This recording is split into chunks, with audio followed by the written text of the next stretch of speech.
Hello, in this video we're going to talk about the Truman Doctrine and how it shaped Cold War and civil rights movement in the United States. We have to start by the context, and the context is the following. Europe is destroyed after World War II and there is a lot of poverty. That opens the door to strong ideologies and different influences, like for example the United States and the Soviet Union, that rose as the most powerful nations, each one defending different ideas and ways of life. Basically this, capitalism versus communism, which basically is a battle between two ways of life in which both speaks about freedom.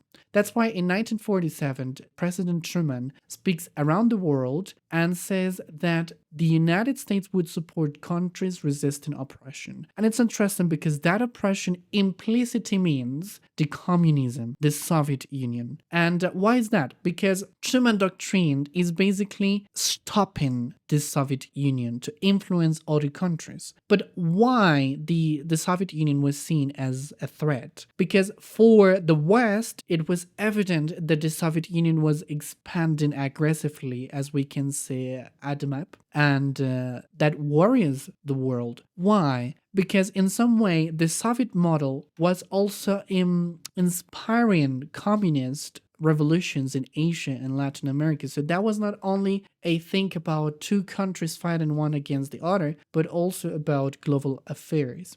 In this picture, we can see the most threat that represents the Soviet Union. In some way, the development of nuclear weapons and the thing that Russia, well, that Soviet Union at that time, was ruling people with strict control. So there was no peace and no freedom. And ironically, something happened. The United States declared as the policy of the world, but there was a problem in the United States. Black citizens were denied basic rights. And a question arises at that time, and it's this one. How could the United States lead the free world while practicing racial segregation and discrimination at home? The problem was that the Soviet Union used that propaganda or that hypocrisy in its propaganda. So there was a lot of global pressure on Truman, and he decided to take action in 1948, and he signed Executive Order 9981, in which he desegregated the military, and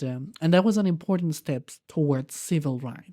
And from then on, civil rights were no longer just a domestic issue, but was seen worldwide. And every time that we have to judge the United States, the first thing that we're going to consider is precisely the civil rights in that country. We can have some conclusions about all this. The first one is that the Truman Doctrine helped expose that foreign policy and domestic justice were deeply connected, and the United States needs a change at home. The Cold War forced the United States to look inward and also to look at things as racism and inequality.